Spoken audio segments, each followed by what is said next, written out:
Friends on the podium, friends, philosophers and guides in front of me, I am standing in between all of you and your lunch. So I am fully aware that it should be a short speech.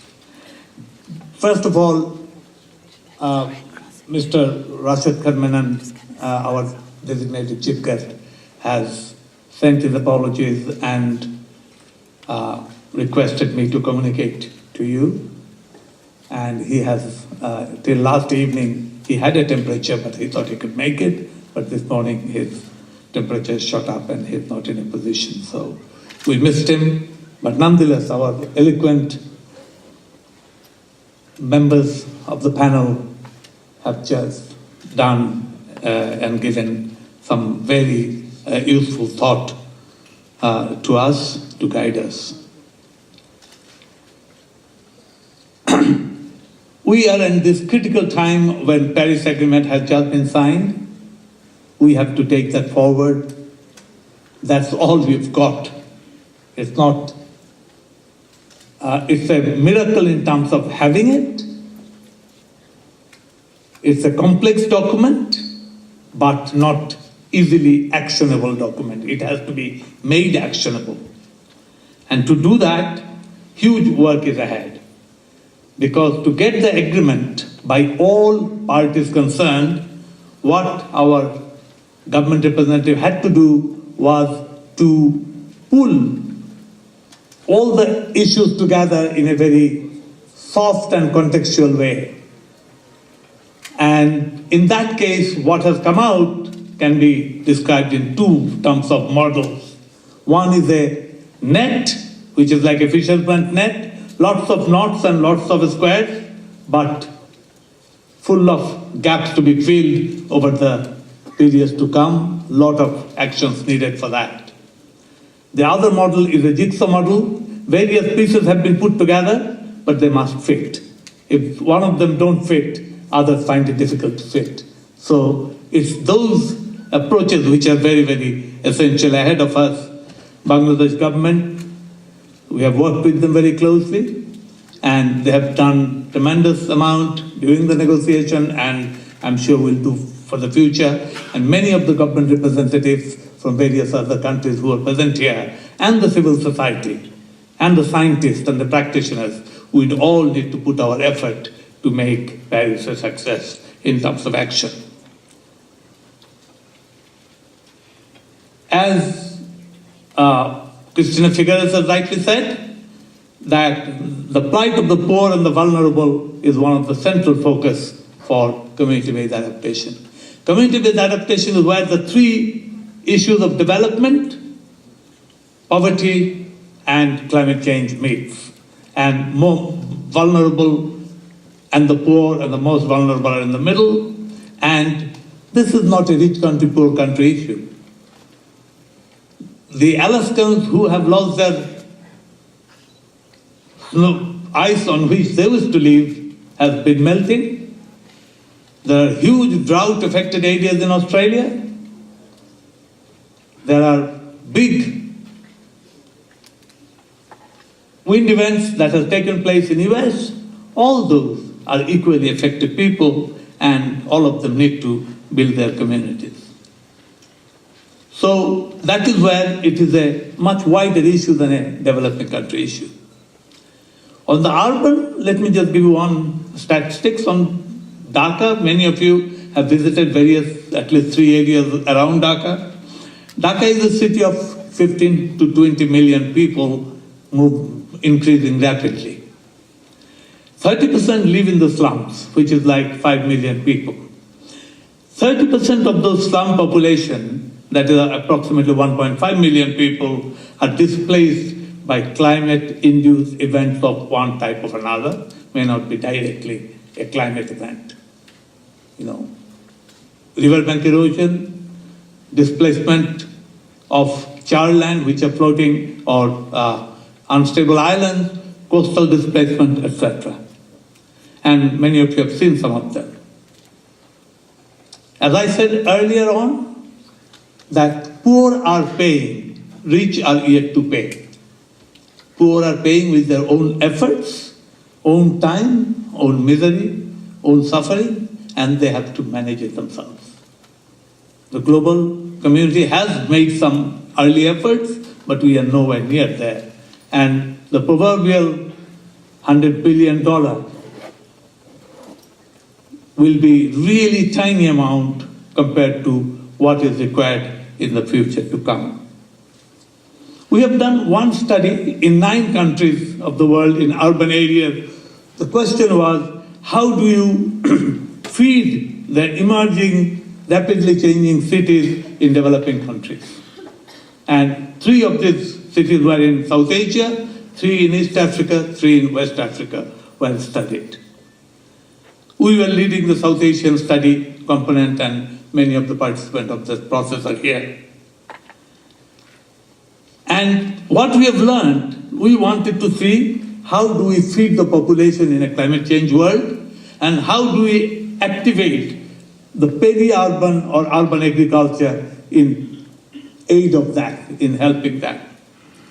As we started our research, and this has been supported by UNEP, World Meteorological Organization, as a part of feeding into the IPCC and the European Union, so it has been quite a broad range of expertise involved in it.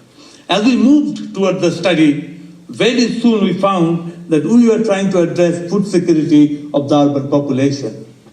As we are heading and trying to understand food security, we realized that energy security, water security, housing and settlement issues, waste management, good urban governance, urban transport, all become rapidly linked. So it's very difficult to solve the food situation in isolation.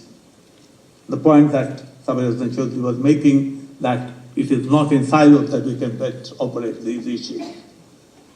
And as I said yesterday, the women-headed household in a village in Bangladesh or any other is the most integrated system you will get, because the finance, education, land, water, energy, food, everything is integrated in that decision making. So we do need integrated decision making. That's one of the lessons that we are learning. We are talking about adaptation. Adaptation is essentially a reflection of the failure of mitigation. What adaptation does is it enhances the impact of disasters and initiates many new disasters. Extreme disasters, weather-related disasters, and people are pushed back in their path of development. If the development was going like that, the climate change adaptation has to go below because it suppresses the path of development. So, what we do need is rapid mitigation, but at the same time, rapid effort of adaptation. One cannot wait for the other, but mitigation is a must, has to happen, and that's why the Paris become so important, at least the mitigation part. And the limits of adaptation comes from 2 areas. One is the failure of the ecosystem. When ecosystems have failed, they cannot provide the services it needed to provide. And the second is the failure of human system, where societal pressures are such that human beings cannot live there anymore. They have to be displaced. And as mitigation failures lead to adaptation, adaptation failures or adaptation deficit, as we are calling it now, the amount of adaptation required, not addressed rapidly, is giving rise to loss and damage, which very soon reflects in migration. And 20 million people from the coastal area to be migrating is not a totally unbelievable or is based in the analysis that we have done.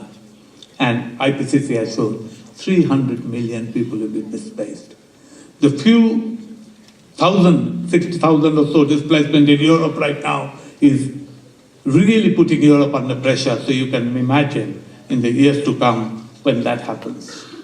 Now, the new part of the science is the Antarctic melting at a rapid rate, which was not taken into consideration in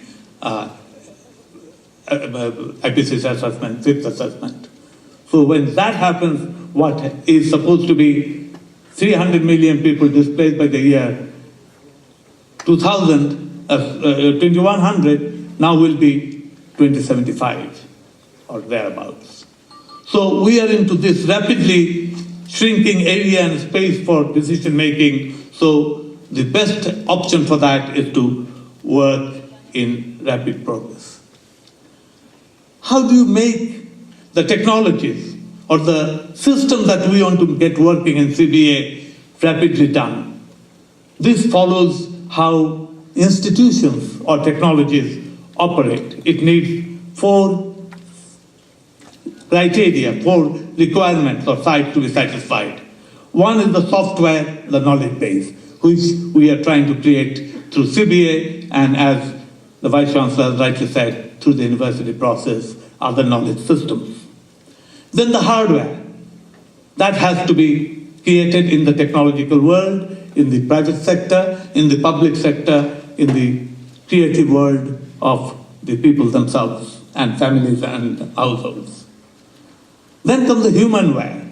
We need the right human beings to make those systems function, which means knowledgeable, experienced, dedicated, and to address the question and focus on it for a certain time. Now that is absolutely essential. And the last, but not the least, is organaware, which MP Sabir Joshi was mentioning, that we need better governance. We need to have organizational governance in the best possible way, in the shortest possible time. Otherwise, the whole world, we are running fast enough just to stand where we want to stand, because the pressures of adaptation and failures of mitigation are taking us faster and faster and shifting the target. So it's not all lost story.